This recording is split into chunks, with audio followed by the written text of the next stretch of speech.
Now, Positively Ernie with Ernie Anastas, a New York TV legend and radio host with great positive stories and interviews. Thanks, Ernie. You're the best. And now, here's Ernie. Welcome to the show. Nice to have you here. And we're talking about positive news you can use. I've got a great guest today. I mean, we're going to talk about a lot of good things, and she's a good friend, known her for a long time. I want you to say hi to Nell Daly. Hi, Nell. How are you? Hi, Hold my Ernie. hands. Nice That's to what we see like to you. do. Nice to Nell see is you. terrific. You've got to know more about her. She's a psychotherapist. She's a relationship expert, been on television, got a journalism background, Fox, CNN, you name the networks, and you're always on talking about something. Nice to have you here. How do you feel? Nice to be here. How you doing? I feel amazing. You feel good? Yeah, I love being with you. You know, all about feelings and emotions. That's what we're talking about today. You I know, the power of emotions. Yeah. What would you say, Nell? I'm going to put you on the spot. What is your strongest emotion?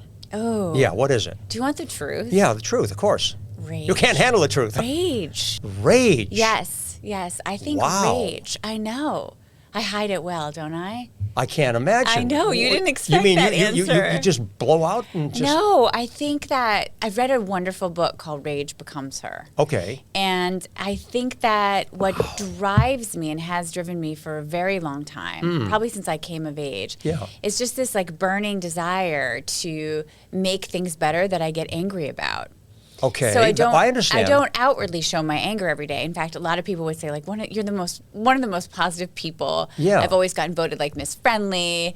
I can super see that. nice. Yeah, Sure. So I don't show it, but I think what drives me, what drives my ambition, what drives me to get up every day, what drives me to help people in the Okay. world, is what I'm quietly I think seething I about. get it. I Do think you what get that? I think what you're talking about, and I understand that now. You're Yeah. talking about having a sense of, let's say, rage, but being concerned so much about something that it's a motivational factor. It Yeah. moves you to do something. Yes. It's not that you start yelling at people, but you just find that the emotion just comes from within, and you say, I have to do something about this. Yes. I love that. And I think that my job when I was practicing as a psychotherapist in private practice for so long was to help people channel all of their emotions. Okay. Right? You can't be afraid of what you're feeling because that doesn't work. Right. Right? If you Right. put it under the rug, you're just going to drink it. Yes. Right? Yes, Or yes. you're going to eat it to death. Right. Or you're going to act out in a unhealthy way. So the idea is to feel the feels. Yeah.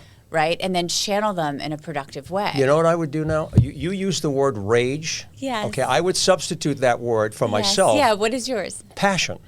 Oh, Because it's really kind of the same thing. Yeah, If you are really passionate about whatever it happens Rage to and be. passion share. It is. They're like cousins of each other, aren't Yeah, they? no question about it. Because I think we have to have these feelings.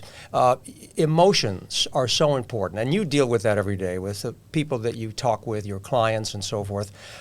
When they come to you and they ask for help, what's the biggest problem that you deal with when it comes to their emotions? Anxiety. Not surprised. Yes, and I've had a lot of conversations over the last week Mm-hmm. about anxiety because of, obviously, this is a current podcast, so what happened in Maine Sure. and what's happening over in the Middle East Israel and, has really given Ukraine. people an enormous, in the Ukraine, let's not forget Ukraine. Sure. So that's given people a lot of anxiety. And so I've been saying to people, and they say, I don't like the anxiety, Ernie. I don't like it. Make it go away, right? That's what people say to me. I don't like feeling these things. Yeah, how can you do that, though? How do you help them? Well, the idea is we don't want to get rid of our anxiety per se. Some of the symptoms that we feel because of our anxiety, we want to mitigate. Okay. We want to calm those symptoms down. Right. But it's not possible to get rid of all of our anxiety. And if anxiety is channeled in the right direction, it's incredibly productive. Okay. Right. So use it as an asset. Exactly. Instead of bringing you down, it can bring you up if you make it work for you in the right way. But how do we do that? How do we frame the anxiety in a positive way? In a positive way, I think the first thing you have to do is say, okay, well, how am I symptomatic? Is it starting to tip over into maybe some OCD behavior? Am I flicking on and off lights? Am I super anxious if I'm checking to make sure the garage door is shut, for example, like 5 times? Am I eating sort of a lot of sugar? What am I drinking too much? How is my anxiety manifesting itself? And then you want to sort of take a look at those symptoms and say, okay, what can I start to do to sort of reel those back? So we're in a normal range of how I'm feeling and dealing with anxiety. And then it's about calming the central nervous system. how do you calm yourself down when you're feeling a lot of anxiety? Okay, how do we do that? I think meditation's huge. Meditation, very important. Yes. I like doing that. Do you do it? I don't do it every day? as often as I should, honestly. I think it's a good thing. I know. But you have to be You're disciplined like everything else. You got to be disciplined. I agree with you. Because I go on and off the bandwagon of actually meditating myself. And when I'm doing it regularly, I'm like, God, why don't I do this all the time? Yeah. Right? Like going to the gym, and you start to feel so good if you do it regularly, and you think, like, I should just stick with this. Yeah. But I get that sometimes it doesn't always fall into people's lives. I think just breathing. Just deep breaths throughout the day. Right. These are very small things. You've heard me speak about drinking a lot of water. Yeah. I think hydration is a massive issue. And if you're dehydrated, you're going to feel more anxiety. Hands down. Yeah. People were coming into me with panic attacks. The first homework I would give them is say, drink 7 glasses of water today. Yeah, stay And then hydrated. I want you to call me later Sure. tonight and tell me how you're feeling. And then any sort of small spiritual practice. For the last 3 months, I've been going back to church on Sundays. I had kind of strayed away from it in part because my kids are at an age where it's difficult to get to church. Sure. And I just made a commitment, and every Sunday I'm heading to church. You're good. And that has really grounded me. You know what? That's so important. And we've all, done interviews with people talking about this subject. Spirituality is very important. A lot of people shy away from it. And there are saints who are walking the streets who have never been in a church, a synagogue, a mosque, whatever. But they're just good people. But I think that if you do have a sense of something bigger than yourself, I think that helps a lot. If you start thinking about, the creation of this world, and you stop for a moment to say the magnitude of what it all encompasses and the fact that you're part of it, I think, I interviewed people and talked about centenarians, common characteristics. They're very active, they're very socially involved. Yes.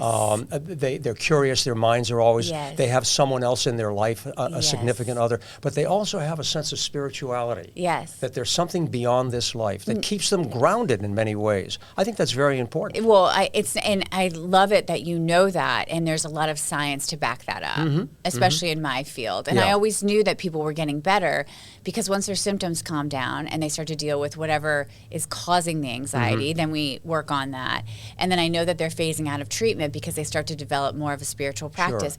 And you can have spiritual practices and not believe in something else.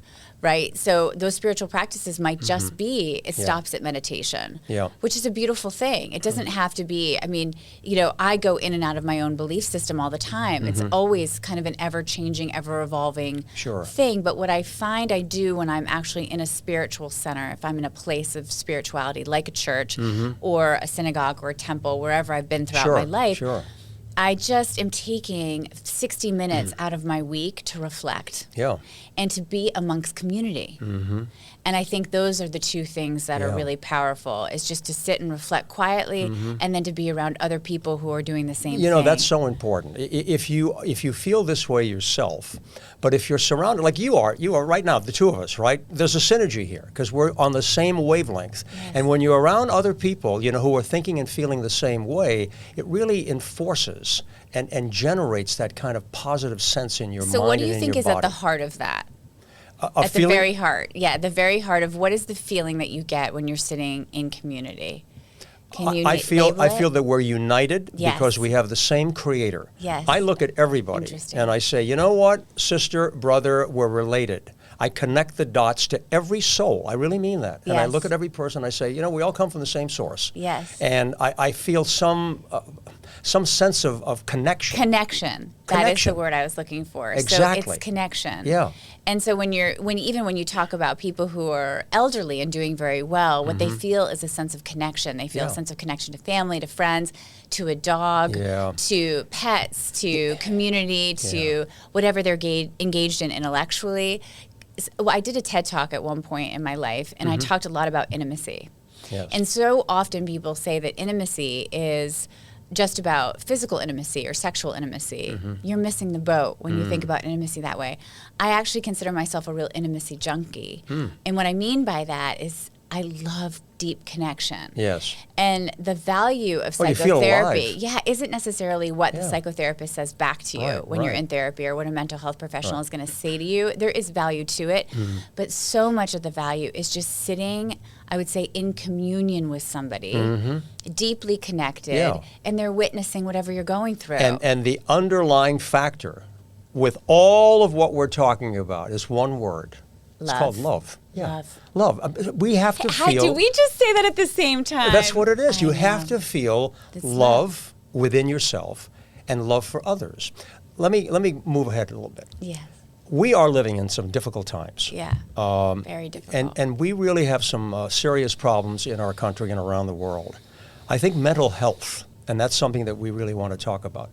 Mental health is a big topic these days. Yeah. We saw what happened in Maine, which was horrible. And there are people who have been diagnosed and who have been identified with problems, and yet nothing seems to be done about it. Where is the whistle? Where is someone who blows the horn and says, hey, wait a minute, there's a problem here. We need to deal with this, whether it's with an individual or whether it happens to be with a group of people. There's too much hate and anger out there, too much of it going on, and it really disturbs me, and I know it bothers you. How are we going to just make this better? How are we going to, I mean, you hear a lot of programs talking about self-awareness, okay? Think about yourself and think about other people around you. But are there programs? What are corporations doing? What are schools doing? What are we doing in our homes to really improve mental health? It's such a big question, It's a Ernie. tough one. It's a very tough one. I know it is. Let's start with the school system. Let's just start there. I think the schools, can you imagine being an administrator at a school right now? Difficult. So Beyond words. difficult. Yeah. And also scared. Yeah. Right? You have all those little lives in your hands every single day. I grew up right down the street, and I now live right down the street from where Sandy Hook happened. Wow. And that was like, terrible. when that happened, and that was sort of on a timeline of school shootings, and correct me if I'm wrong here, Ernie, where they were just feeling like they were starting to happen. I know that's not actually true. Yeah, well, it was a little earlier. It was a on, little yes. earlier, Yeah, but that yeah. was like one of the ones where everyone went, whoa, Yeah, right? yeah. Like, oh, No, gosh. that was a shocker. These innocent lives. Yeah. And here we are, how many years later? Oh, yeah. So I really want to kind of do a shout out to the school systems because I think they're really trying. Some And of it's the- very difficult Yeah. because these kids have such access now to that kind of information and that kind of, can you imagine when we were growing up, I said to my kids the other day after Maine happened and, you know, watching what's happening in the Middle East, I said, when I was growing up, you actually had to go onto a television and turn it on, and there were like 4 channels, Oh, yeah. and the news was only on Sure. from like 7 o'clock until 9. Yeah, it was limited. 9 or it was Right, limited. right. And so now they have all of this information coming to them. How does even a parent protect their child or Right. protect their child's mental health when they have access to the news I know. 24/7 I know. and they're young? Yes, they Kids are. who have cell phones and those are young. images are so vivid and so strong. You know, a Yes. lot of schools, there are 12 states right now that have mental health days for young people in school. Yes. They can take a day. Yeah. Hopefully they utilize it, you know, to their benefit, but to be able to calm down, relax, and regain themselves. I think that's important. 1 out of 5 adults in this country has some type of a mental issue. 50 million Americans. Talk about young people. What about the impact of social media? You turn around and you're looking to see what's going on, and you're reading a lot of these negative comments. Yeah. I mean, you know, I love information. I mean, we're both journalists. We love communications, and I love the information age where we have access. But it's also a negative, too. Now, let's just talk a little bit about the negativity on social media, a lot of things that are being said, a lot of things that are being shown that are really devastating and can trigger that kind of bad reaction for people who do have a mental issue. Yeah, of Yeah. course. And I think that, you know, going back to just even the beginning of mental health days for students, I let my children take them, but I plan them out with my kids. Every once in a while, they'll wake up and say, I'm just really tired. And I'm very cognizant that kids go through growth spurts at different times, and I have young teenagers, so sometimes you can just look at them and say, like, they just need to sleep and grow today. Yeah, yeah. Like, and they'll sleep till noon, right? And I just let them have a day off. But generally, I try to plan it with them because I want the time with them. It's a special time with mom or dad, whoever their caregiver is, to be able to take them out to lunch during the week and really connect with them and actually sit down with them and say, what are you looking at? How do you feel about these sorts of things that you're seeing coming through your smartphone? What are you guys discussing in school? How are you discussing it? So I think that it's so important for adults to be involved in these kids' lives and really important. helping them process all the feelings that they're seeing. So that starts a kid off on the right trajectory. Yeah. In terms of what businesses are doing, they're trying to implement programs. I mean, I get called all the time about, hey, can you consult? Can you come in? What kind of program can we do? So what kind of programs do they look for? What do they implement that could be of benefit? I think that there's a lot right now around diversity and inclusion, which I think helps people, right? If you feel like you have a seat at the table, again, this is about connection. It's about being seen. It's about being heard. And then there's the more general practices that companies are starting to implement, which is teaching their employees how to meditate, the importance of exercise, the importance of good nutrition, the importance of a work-life balance, feeling connected while so many people are working virtually. Sure. That's also an issue. That's a challenge right there. You know, the other thing we have to do too is, okay, I love the phone, right? I mean, I'm on it a lot, but we have to put this thing down. We have to be able to have more of this eye-to-eye contact with each other. Families have to be able to sit around wherever it happens to be, whether it's a dinner table or somewhere else, where we can just look at one another and talk. And just get away from the devices. Now, I'm sure that, with a lot of the clients and people that you talk to, that's a problem, being able to just communicate. Disconnect. Just talk. Disconnect. To disconnect enough, yes. And actually, even before we started this podcast, I thought, do I keep my phone on? Now, you had your phone on the table. I put it But I just watched us talk about how this is not really disconnecting. This is not really us being present, because there's always this thing here that's gathering information as we're talking. So technically, what I should have said is, hey, Ernie, what happens? Or how do you feel if we just put those phones away? Like really away. They're not even on the table. That makes a difference. If you're out to dinner with people, I try not to keep it on the table unless something very important is going to come in. Generally, it has to do with my children and not work. Well, okay, that's a good point. And then I stick it in my purse. Yeah. But even sometimes I say, you know what? They're going to have to ask somebody else where their clothes are, where their cleats are, who's making dinner. Mommy's not available right now, and that's really healthy for me to have that boundary with them. Absolutely. Nella, I'm sure you hear a lot of this too. There are so many people that say, I wish that I didn't have to look at all of the social media that's on here. I see all of the parties that are going on, activities that people are doing, and then it makes me feel like I'm not doing anything. And it makes me feel less of a person. You feel the FOMO. Exactly. And so, how do we counter that? Well, what can we do to get the message out to people that they don't have to feel this way? I mean, they're going to see it, they're going to read it. Yes. But the question is, how do you deal with it? I have a very relationship expert. I think interesting response to this that you're not going to hear every day. So you said that when you're sitting in church, you feel connected to everybody, that everyone's your brother and sister. I don't feel FOMO because I'm so happy for the people who are experiencing those things. And if I do feel the FOMO, and this is where I talk about sink into feeling the feelings, if you resist feeling things, that makes it so much harder. The suffering is in the resistance. The peace is in the acceptance. It doesn't mean accept things that are happening that are bad to you. You want to then translate that into creating positive change for yourself. But it is about saying, okay, what am I taking in here, and can I sit with it? Can I just feel it? So if you're feeling the FOMO, I first say to myself, well, wow, I'm feeling a little FOMO, but we're all related, and I'm really happy for my brother or my sister from another mother that they're getting to vacation in St. Bart's, or they just won an award at work, or they just had a baby. The second part of that is I say, okay, but if I'm still a little bit irritated or bothered by it, what can I do in my own life to get the feeling that I think I would feel if I was doing those things too? So I let it be an inspiration to me. Sure. And I think that's a very effective way of dealing with that FOMO. My background, of course, has been journalism, but I also have a degree in sociology. I've always loved human behavior. And, when we're talking about the telephone and we're talking about emotions today, we talked about rage and passion. But I think tied into the phone and tied into a lot of the social media and the internet, it triggers jealousy. Yes. And people become very jealous and envious of somebody else. I personally think that leads to problems. Because when you start thinking about other people in that way, rather than admiring someone, there's a big difference. You admire someone, you say, I look up to you. I'm very excited about what you do. I'd like to try to do the same thing.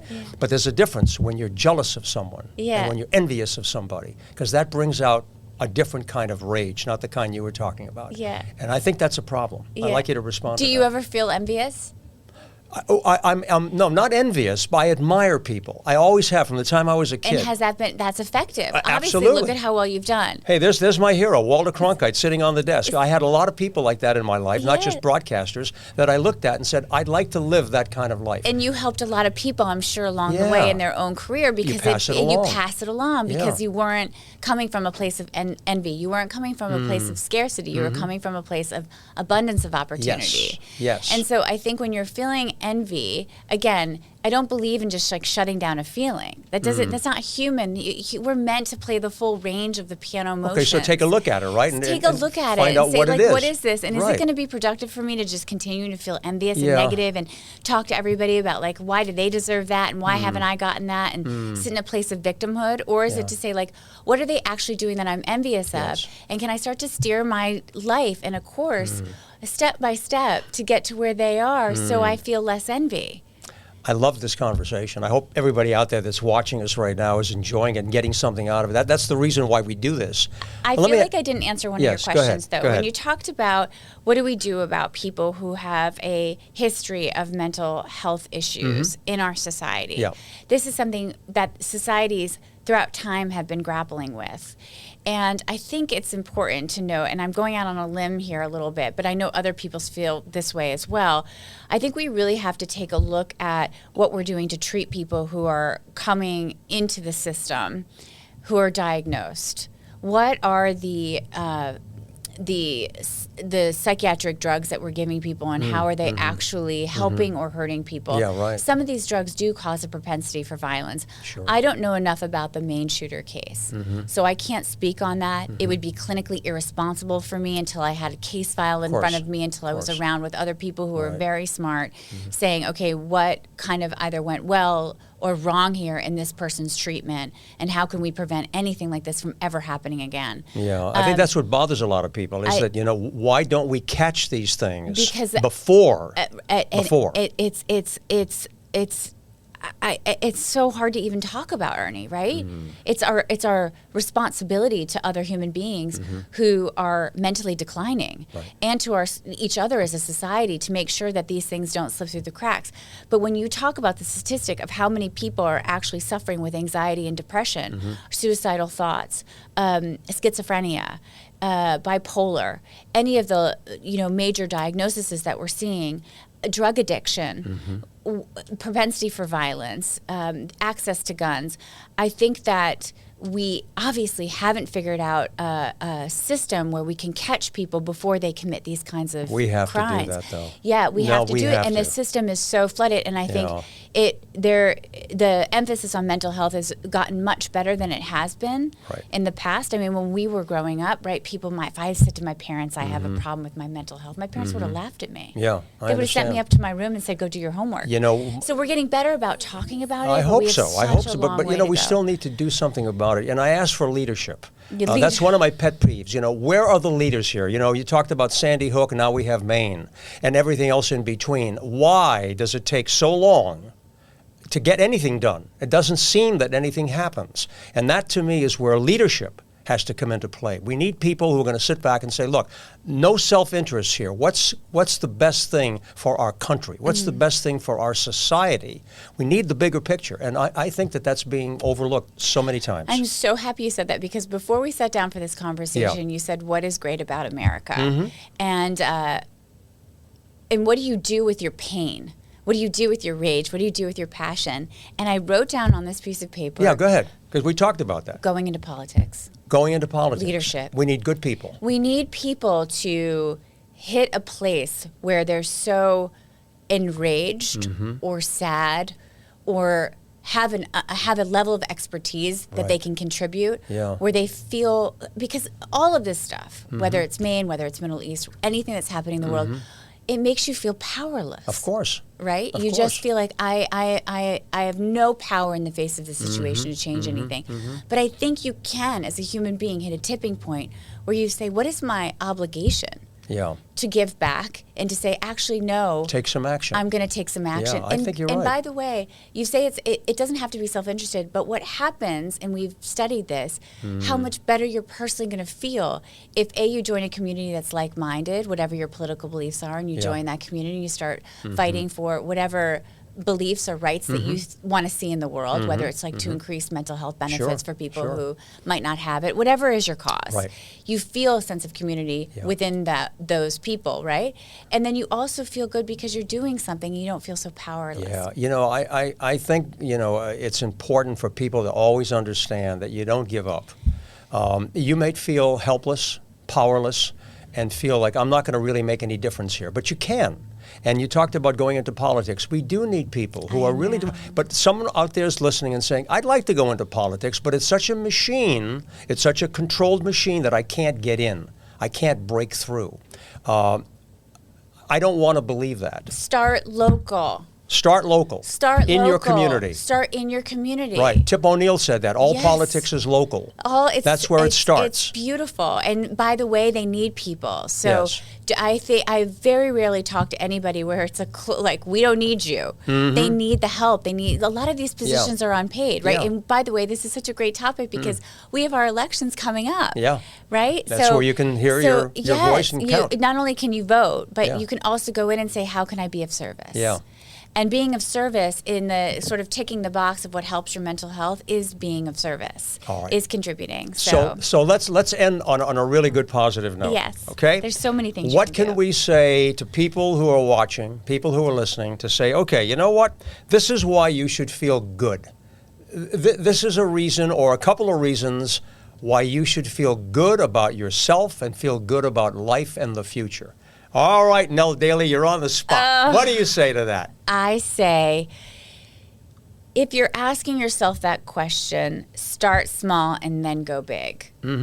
So list out, and I know it sounds so cringy for most people, and you hear it all the time, you read about it all online. Yeah. Start with a gratitude list. Gratitude. Just for the simplest things that you love. Just give me 10 things. Yeah. Give me 5 things, Yeah, Ernie, right. that you just feel so grateful for, whether I it's your agree with health, that. whether it's your kids, whether it's your wife, whether it's your home, whether it's just access to clean water, just whether it's just even your breath, your job, whatever it is, just start with your gratitude list and then get bigger. Say, what am I grateful for in my community? Yeah. What am I grateful for as an American? Yeah, and that's important. What am I grateful for as a world citizen? Yes. To keep yourself in that place of gratitude helps keep you positive. And I totally agree with that. Make that list, talk about it, but also share it with somebody Yes. so that you get the feedback and you get that kind of camaraderie that says, you know what, we're in this together. Again, going back to our original, connected. And if someone's moaning Connect. to you, Yeah. right? If you've Yeah. got a moaner, and everyone lives with a moaner. Yeah. Someone's got like you, right? Everyone lives with a moaner. Right, exactly. Oh my gosh. Yeah. And if you have somebody who's like moaning to you, you pull out that gratitude got list it. right away and say, you know what, I hear what you're saying, but why don't we try to flip the script? You bet. Let's get back into civility and respect for one another. And that, a little joy. You bet. Turn on Find some the music. happiness. I know how much you love your Love music. music. Turn on a little dancing music. You I know bet. it sounds hokey, and then Yeah. you just start with your gratitude list. Nell, you're great. Thank Nell you, Daly, Ernie. fantastic Thank you. guest. Thank Talked you. about a lot of good things today. I hope we Yeah. helped people out there, okay? Lovely. Come back again sometime.